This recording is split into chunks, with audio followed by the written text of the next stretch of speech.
जय Jagannath. Hello friends, welcome to my channel. आज ये वीडियो आम +3 थर्ड सेमिस्टर हिस्ट्री ऑनर्स रो कोर पेपर VI बा कोर पेपर 6 आम यूनिट 1 ठारू आरंभ करबा। देखंतु यूनिट 1 रो यूनिट 4 जाय मैराथन जे सब जाक MCQ आम डिस्कशन करदबा। जो मानकर डेज पूरण आछि MCQ आछि बा एक मार्किया जे कोनसी भी टाइप रो आपनकर क्वेश्चन आछि आपण आंसर देई परिबे। तो कोन करंतु ए गुटिए वीडियो को पूरा लास्ट जाय देखंतु। ए वीडियो रे आपण बहुत हेल्पफुल हबो ए वीडियो। तो एठी देखंतु रमादेवी यूनिवर्सिटी रो एग्जाम अछि, ता सहित बरहमपुर यूनिवर्सिटी रो एग्जाम अछि, ता सहित आउ सब यूनिवर्सिटी रो भी आरंभ हे जाय जेमिति कि राजेंद्र यूनिवर्सिटी। तो समान समस्त कोन करंतु ए वीडियोटा भलो भाबर देखंतु। एठी सब जांका हमें कोन करबा ना MCQ क्वेश्चन एक मार्किया क्वेश्चन हमें सब गुटिए वीडियो रे डिस्कशन करदबा। तो वीडियो बहुत हेल्पफुल हबो, सब लास्ट जाय देखंतु। एटा हमर मध्य रिवीजन हे जिवो। तो स्पीड हमें कोन करबा डिस्कशन करबा। आधुनिक यूरोप रो प्रारंभिक काल रे संवादवाद पतन संभाव्य कारण निम्न मध्यरु केउंटी थिला? को कारण थिला? कृषि विप्लव। एही सब कोन या भितरु ए चारटा भितरु कृषि विप्लव गोटे कारण थिला। यूरोप रे पूंजीवाद अभ्युदयर कारण कोन थिला? यूरोप रो पूंजीवाद अभ्युदयर वाणिज्य व्यवसाय कारण थिला। प्रथमे केउ राजवंश सामंत प्रथा विलोप घटाई इंग्लैंड रे राजतंत्र प्रतिष्ठा करथिले? मोस्ट इंपोर्टेंट क्वेश्चन ट्यूडर राजवंश है। ट्यूडर राजवंश से कौन करते? सामंत प्रथार विलोप घटाई इंग्लैंड रे राजतंत्र प्रतिष्ठा करथिले। निम्न केउ कारण यूरोप रे सामंतवाद रु पूंजीवाद को परिवर्तन पई दायी थिला? एटा शिल्प उत्पादनटा दायी थिला। यूरोप रे केउ काल रे पूंजीवाद अभ्युदय घटितला? पंचदश शताब्दी रे पूंजीवादर अभ्युदय घटितला। प्रारंभिक आधुनिक यूरोप रे अर्थनीति संप्रसारण कारण कौन थिला? शिल्प विकास थिला यार कारण। आधुनिक युग रे प्रारंभ रे उभय कृषि और शिल्प उत्पादन क्षेत्र रे विकास धारार माध्यम कौन थिला? माध्यम थिला वैषयिक ज्ञान और प्रयुक्ति विद्यार विनियोग थिला ए विकास धारार माध्यम। तापरे प्रारंभिक आधुनिक यूरोप रे भूमिदास माने नगर रे केउ कार्य रे नियुक्ति हेउतले? अणकुशली श्रमिक भाव रे नियुक्ति हेउतले। वाणिज्य व्यवसाय सुरक्षा तथा सौदागर गोष्ठी स्वार्थ रक्षा निमंते बणिक संगठन प्रतिष्ठा करथिबा समिति केउ नाम रे परिचित थिला? संघ बा श्रेणी नाम रे परिचित थिला। प्रारंभिक आधुनिक युगर यूरोप रे नगर गुडी करे वाणिज्यिक अभिवृद्धिर कारण कौन थिला? जनसंख्या अभिवृद्धि थिला वाणिज्य अभिवृद्धिर कारण। यूरोप रे शहर रे बुर्जुआ गोष्ठी किए थिले? बुर्जुआ गोष्ठी शिल्पपति माने थिले। यूरोपीय नगर सामाजिक जीवन प्रथम श्रेणी रूपे केउ माने परिचित थिले? सम्राट माने प्रथम श्रेणी रूपे परिचित थिले। देखंतु आपण जति आगुरु मध्ये क्लास करनांती एठी कोन एठी जति भी क्वेश्चन दिया होची सब जांग थरे थरे पढी दियंतु, थरे दी थरे पढी दियंतु, देखिबे आपण एग्जाम रो मन करबे। काई मन पड़ जिवो काई ना आपण रिसेंटली देखुचंती। पूंजीवाद उत्पत्तिर चारि गोटी कारण उपरे लिखित पुस्तक दास कैपिटल रचयिता किए? कार्ल मार्क्स थिले दास कैपिटल रचयिता। प्रथमे किए यूरोप वाणिज्यिक साम्राज्यवाद शब्द व्यवहार तांका पुस्तक रे करथिले? किए? आदम स्मिथ प्रथमे व्यवहार करथिले। तापरे एठी गुटिए वाक्यर उत्तर दियो देखिबा। मार्क्सवादी ऐतिहासिक गण यूरोपीय समाज मानक पतन पई केउ व्यवस्था को दायी करथिले? पूंजीवाद को दायी करथिले सेमाने। इंग्लैंड और फ्रांस मध्य रे संगठित केउ युद्ध यूरोप समाज रे समाजवाद रु पूंजीवाद परिवर्तन पई दायी थिला? 7 वर्ष व्यापी युद्ध। समाजवाद रु पूंजीवाद परिवर्तन हेबार प्रमुख कारण कोन थिला? अर्थनैतिक संप्रसारण थिला प्रमुख कारण। चतुर्दश शताब्दी ग्रांड जैकेरी कृषि विद्रोह केउ देशर संगठित होइतिला? फ्रांस रे एटा संगठित होइतिला ग्रांड जैकेरी कृषि विद्रोह। समाज मानक विरुद्ध रे केउ देश रे रेमेंस भूमिदास माने संगठित विद्रोह करथिले? स्पेन विद्रोह करथिले। मध्य युग रे यूरोप रे श्रेणी बा निगम केउ परि कार्य करथिला? बणिक संघ परि कार्य करथिला। केउ पुस्तक कार्ल मार्क्स पूंजीवाद विषय रे वर्णना करिसंती? दास कैपिटल रे वर्णना करिसंती। इंग्लैंड रो केउ राजवंश सम्माद प्रथा पतन घटाइतिला? ट्यूडर राजवंश सम्मादवादर पतन घटाइतिला। इटाली रो केउ श्रमिक मानक द्वारा पूंजीवाद संप्रसारण करथिला? बयन शिल्प। ता सहित वाणिज्य व्यवसाय अभिवृद्धि। मध्य युग रे यूरोप रे केउ सामाजिक श्रेणी सृष्टि करथिला?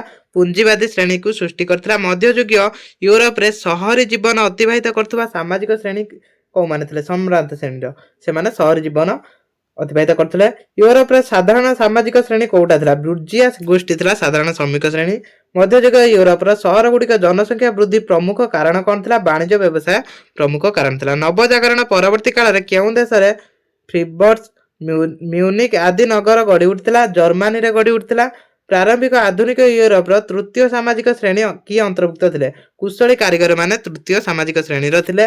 प्रारंभिक आधुनिक यूरोप रो नगर नूतन उद्योगपति मानकु कोन कुआ जाउतला? अर्बन ନୋବିଲିଟି କୁହାଯାଉଥିଲା। ପ୍ରାରମ୍ଭିକ ଆଧୁନିକ ୟୁରୋପୀୟ ନଗରଗୁଡ଼ିକ କେନ୍ଦ୍ର କରି ଗଢ଼ି ଉଠିଥିବା ବିସ୍ତୀର୍ଣ୍ଣ ଅଞ୍ଚଳ କେଉଁ ନାମରେ ପରିଚିତ ଥିଲା? କଣ୍ଟାଡୋ ନାମରେ ପରିଚିତ ଥିଲା। ୟୁରୋପରେ କଣ୍ଟାଡୋ ଗୁଡ଼ିକ ପ୍ରତିଷ୍ଠା ଫଳରେ କେଉଁ ପ୍ରଥା ପରିସମାପ୍ତି ଘଟିଲା? ଭୂମିଦାସ ପ୍ରଥାଟା ପରିସମାପ୍ତି ଘଟିଥିଲା। ବୁର୍ଜର ବା ୟୁରୋପୀୟ ସହର ବ୍ୟକ୍ତିବିଶେଷ ବୁଝାଉଥିବା ଶବ୍ଦ କେଉଁ ମୂଳ ଶବ୍ଦରୁ ଆସିଛି? ଫରାସୀ ଶବ୍ଦରୁ ଆସିଛି। ପ୍ରାରମ୍ଭିକ ଆଧୁନିକ ଯୁଗରେ ଅର୍ଥ ଲଗାଣ ଅନୁଷ୍ଠାନ କେଉଁ ନାମରେ ପରିଚିତ ଥିଲା? ବ୍ୟାଙ୍କ ନାମରେ ପରିଚିତ ଥିଲା। ପ୍ରାରମ୍ଭିକ ଆଧୁନିକ ୟୁରୋପରେ ବଣିକ ଏବଂ ଶିଳ୍ପ ଅନୁଷ୍ଠାନ ମାନଙ୍କ ସଂଘ କେଉଁ ନାମରେ ପରିଚିତ ଥିଲା? ନିଗମ ନାମରେ ପରିଚିତ ଥିଲା। ନଗର ଭିତ୍ତିକ ଶିଳ୍ପ ମଧ୍ୟରେ ଆଧୁନିକ ଯୁଗରେ ପ୍ରାରମ୍ଭିକ କେଉଁ ଶିଳ୍ପକୁ ୟୁରୋପର ପ୍ରମୁଖ ଶିଳ୍ପ ମାନ୍ୟତା ପ୍ରଦାନ କରାଯାଇଥିଲା? ବୟନ ଶିଳ୍ପକୁ। ତାପରେ ଆମେ ୟୁନିଟ୍ 1 ସବୁ ଏମସିକ୍ୟୁ ଦେଖିବା, ଏକ ମାର୍କିଆ ସବୁ ଦେଖିବା। ୟୁନିଟ୍ 1 ସଇଲା ତ ଏବେ ୟୁନିଟ୍ 2 ର ଦେଖିବା ହେଲା। ଏବେ ୟୁନିଟ୍ 2 ର ଦେଖିବା। ତାପରେ ଏଇଠି ୟୁନିଟ୍ 2 ର ଦେଖିବା ଏମସିକ୍ୟୁ କ୍ୱେଶ୍ଚन। ପ୍ରାରମ୍ଭିକ ଆଧୁନିକ ଯୁଗରେ ୟୁରୋପୀୟ ମାନଙ୍କ ଦ୍ୱାରା ନିମ୍ନଲିଖିତ କେଉଁ କାରଣ ଜଳପଥ ଆବିଷ୍କାରର କାରଣ ଥିଲା? ନବଜାଗରଣ ଜଳପଥ ଆବିଷ୍କାର ଗୋଟେ କାରଣ ଥିଲା। କେଉଁ ୟୁରୋପୀୟ ନାବିକ ପ୍ରଥମେ ଆମେରିକା ଭୂଖଣ୍ଡ ଜଳପଥ ଆବିଷ୍କାର କରିଥିଲେ? କଲମ୍ବସ୍ ପ୍ରଥମେ ଜଳପଥ ଆବିଷ୍କାର କରିଥିଲେ। ପ୍ରଥମେ ୟୁରୋପର କେଉଁ ଦେଶ ଲୋକମାନେ ଭୌଗୋଳିକ ଆବିଷ୍କାର ପାଇଁ ଚେଷ୍ଟା କରିଥିଲେ? ପର୍ତ୍ତୁଗାଲ ମାନେ ଚେଷ୍ଟା କରିଥିଲେ। କାହାକୁ ନାବିକ ରାଜପୁତ୍ର କୁହାଯାଏ? ହେନେରିକୁ କୁହାଯାଏ ହେଲା। ପ୍ରିନ୍ସ ହେନେରିକୁ ନାବିକ ରାଜପୁତ୍ର କୁହାଯାଏ। ମୋଷ୍ଟ ଇମ୍ପୋର୍ଟାଣ୍ଟ କ୍ୱେଶ୍ଚନ ଆସିବ। ମାର୍କପଲ କିଏ ଥିଲେ? ଇଟାଲୀ ପର୍ଯ୍ୟଟକ ଥିଲେ ମାର୍କପଲ। ଏଟା 2 ମାର୍କ ଆସିପାରେ। ଭାସ୍କୋ ଗାମା ପ୍ରଥମେ ଭାରତର କେଉଁ ରାଜ ଦରବାରରେ ପହଞ୍ଚିଥିଲେ? ଜାମୋରିନ ହିନ୍ଦୁ ରାଜାଙ୍କ ରାଜ ଦରବାରରେ ପହଞ୍ଚିଥିଲେ। ଉତ୍ତମାସ ଅନ୍ତରୀପ କାହା ଦ୍ୱାରା ଆବିଷ୍କୃତ ହୋଇଥିଲା? ବर्थଲୋମିନ ଡାଏଜଙ୍କ ଦ୍ୱାରା ଆବିଷ୍କୃତ ହୋଇଥିଲା। କଲମ୍ବସ୍ କେଉଁ ବନ୍ଦରରୁ ପ୍ରଥମେ ତାଙ୍କର ଜଳଯାତ୍ରା ଆରମ୍ଭ କରିଥିଲେ? କୋଉ ବନ୍ଦରରୁ ଆରମ୍ଭ କରିଥିଲେ? ପାଲୋସ୍ ହେଲା, ପାଲୋସରୁ ଆରମ୍ଭ କରିଥିଲେ। କେଉଁ ୟୁରୋପୀୟ ନାବିକ ସ୍ୱଦେହରେ ପ୍ରଥମେ ଜଳପଥ ପୃଥିବୀର ଚତୁଃପାର୍ଶ୍ୱ ପ୍ରଦକ୍ଷିତ କରିଥିଲେ? କିଏ? ଫ୍ରାନ୍ସିସ୍ ଡ୍ରେକ୍ ହେଲା, ଫ୍ରାନ୍ସିସ୍ ଡ୍ରେକ୍। ପୃଥିବୀର ପରିକ୍ରମା କରୁଥିବା ଫ୍ରାନ୍ସିସ୍ ଡ୍ରେକ୍ଙ୍କ ଜାହାଜର ନାମ କ'ଣ?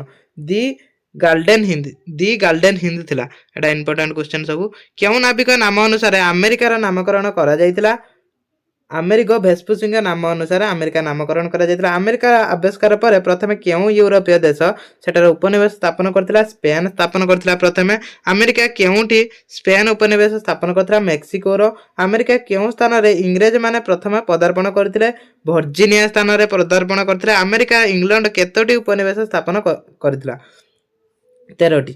ପ୍ରଥମେ ଇଂଲଣ୍ଡ 120 ଜଣ ପ୍ରୋଟେଷ୍ଟା ପିଲିଗ୍ରାମ ଫାଦର୍ସ କେଉଁ ଜାହାଜରେ ଆମେରିକାରେ ଅବତରଣ କରିଥିଲେ? ମେ ଫ୍ଲାୱାରରେ ସେ ଆମେରିକା ଅବତରଣ କରିଥିଲେ। ସ୍ପେନୀୟ ଯୋଦ୍ଧା ହର୍ନାଣ୍ଡୋ କାର୍ଟେସ୍ ଆମେରିକାର କେଉଁ ସାମ୍ରାଜ୍ୟକୁ ଜୟ କରି ନିଜ ଅଧୀନକୁ ଆଣିଥିଲେ? ଏଟା ଆଜଟେକ୍ ସାମ୍ରାଜ୍ୟକୁ ଜୟ କରିଥିଲେ। ସ୍ପେନ୍ ଫ୍ରାନ୍ସିସ୍କୋ ପିଜାରୋ ଆମେରିକାର କେଉଁ ସାମ୍ରାଜ୍ୟ ଅଧିକାର କରିଥିଲେ? ଇନକା ସାମ୍ରାଜ୍ୟ। ଏସବୁ ମନେ ରଖିବେ, ଇମ୍ପୋର୍ଟାଣ୍ଟ କ୍ୱେଶ୍ଚନ। ଆମେରିକା ଉପନିବେଶ କ୍ରିଓଲ ନାମେ ସମାଜ କେଉଁ ଶ୍ରେଣୀର ଅନ୍ତର୍ଭୁକ୍ତ ଥିଲା? ଦ୍ୱିତୀୟ ସ୍ତରରେ ଥିଲା। ଆମେରିକାର ସ୍ପେନୀୟ ଉପନିବେଶ ମେଷ୍ଟ୍ରିଜୋ କେଉଁ ସାମାଜିକ ସ୍ତର ଅବସ୍ଥିତ ଥିଲା? ତୃତୀୟ ଶ୍ରେଣୀର ଏଇଟା ଥିଲା। ତ ଏଇଠି ଆଉ ଗୋଟେ ସବୁ ରହିଛି ଏକ ମାର୍କିଆ କ୍ୱେଶ୍ଚନ। ଗୋଟିଏ ଶବ୍ଦ ବା ବାକ୍ୟରେ ଉତ୍ତର ଦିଅ। ତ ଏଇ କ୍ୱେଶ୍ଚନ ସବୁ ପଢିବେ। ଏଇଠି ଦେଖନ୍ତୁ 1992 ମସିହାରେ କିଏ ବାହାମା ଆବିଷ୍କାର କରିଥିଲେ? କଲମ୍ବସ୍। ତ ଏଇ ସବୁ ଇମ୍ପୋର୍ଟାଣ୍ଟ କ୍ୱେଶ୍ଚନ ଅଛି। ଏତିକି ପଢିକି ଯାଆନ୍ତୁ ହେଲା, ଏତିକି ପଢିକି ଯାଆନ୍ତୁ। ଦେଖନ୍ତୁ କେତେ ମିନିଟର ଭିଡ଼ିଓ ହବ। ଏଇଠି ଦେଖନ୍ତୁ ଏବେ 8 ମିନିଟ୍, ଏବେ ଯାଏଁ କେତେ 8 ମିନିଟ୍ ହେଇଛି। ତ ଏଇଠି କ'ଣ ଦେଖନ୍ତୁ 12 ମିନିଟରୁ 15 ମିନିଟ୍ ଭିତରେ ଏଇ ଭିଡ଼ିଓ ହବ। ତ ଏଇ ସବୁ କ'ଣ କରନ୍ତୁ ନା ଫୁଲ୍ ୱାଚ୍ କରନ୍ତୁ, ଏଗୁଡ଼ାକ ପଢ଼ନ୍ତୁ, ଏଗୁଡ଼ାକ ଆସିବ ଏକ୍ଜାମର। ତାପରେ ଏବେ ୟୁନିଟ୍ 2 ସଇଲା, ଏବେ ଯିବା ୟୁନିଟ୍ 3 କୁ। ଏବେ ୟୁନିଟ୍ 3 କୁ ଯିବା। ଏଠି ୟୁନିଟ୍ 3ର ଏବେ ୟୁନିଟ୍ 3ର ଏମସିକ୍ୟୁ ସବୁ ଦେଖିବା। ନବଜାଗରଣର ଅର୍ଥ କ'ଣ? ପୁନର୍ଜନ୍ମ ହେଲା। ନବଜାଗରଣ ଅର୍ଥ ପୁନର୍ଜନ୍ମ। ଏଟା 2 ମାର୍କିଆ କ୍ୱେଶ୍ଚନ ବି ଆସିପାରେ। ମୋଷ୍ଟ ଇମ୍ପୋର୍ଟାଣ୍ଟ ରହିବ ଏଟା ହେଲା। IMP most important. କେଉଁ ଦେଶରୁ ନବଜାଗରଣର ଆରମ୍ଭ ହୋଇଥିଲା? ଇଟାଲୀରୁ ଆରମ୍ଭ ହୋଇଥିଲା। ରେନ୍ସା ଶବ୍ଦ କେଉଁ ଦେଶର ଶବ୍ଦ ଅଟେ? ଫ୍ରାନ୍ସର ଶବ୍ଦ ଅଟେ। ଏଟା ନବଜାଗରଣକୁ ରେନ୍ସା ମଧ୍ୟ କୁହାଯାଏ, ମନେ ରଖିବେ। ତୁର୍କୀମାନଙ୍କ ଦ୍ୱାରା କେବେ କନଷ୍ଟାଣ୍ଟିନୋପଲ ଅଧିକାର ହୋଇଥିଲା?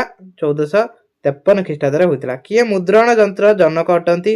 ଜନ୍ ଗୁଟେନବର୍ଗ ମୁଦ୍ରଣ ଯନ୍ତ୍ରର ଜନକ। ପିଟର ଆବେଲାର୍ଡ କେଉଁ ଦେଶର ବିଦ୍ୱାନ ଥିଲେ? ଫ୍ରାନ୍ସ ଦେଶର ସେ ବିଦ୍ୱାନ ଥିଲେ। ତାପରେ ସୂର୍ଯ୍ୟ ସୌରଜଗତ କେନ୍ଦ୍ର ବୋଲି କିଏ କହିଥିଲେ? କୋପରନିକସ୍ କହିଥିଲେ। ଗାଲିଲିଓ କେଉଁ ଦେଶର ବୈଜ୍ଞାନିକ ଥିଲେ? ଇଟାଲୀୟ ବୈଜ୍ଞାନିକ ଥିଲେ। ମାଧ୍ୟାକର୍ଷଣ ଶକ୍ତି ଉପରେ କିଏ ସନ୍ଧାନ ଦେଇଥିଲେ? ନ୍ୟୁଟନ ମାଧ୍ୟାକର୍ଷଣ ଶକ୍ତି ଉପରେ ସନ୍ଧାନ ଦେଇଥିଲେ। ସୌରଜଗତ ବିଷୟରେ ଜ୍ଞାନ ପ୍ରଦାନ କରିଥିବା କେପଲର କେଉଁ ଦେଶର ବୈଜ୍ଞାନିକ ଥିଲେ? ଜର୍ମାନୀ ବୈଜ୍ଞାନିକ ଥିଲେ। ହର୍ବେ କେଉଁ ଦେଶର ଚିକିତ୍ସା ବିଜ୍ଞାନୀ ଥିଲେ? ଇଂଲଣ୍ଡର ଚିକିତ୍ସା ବିଜ୍ଞାନୀ ଥିଲେ। କେଉଁ ଇଂରେଜ କବି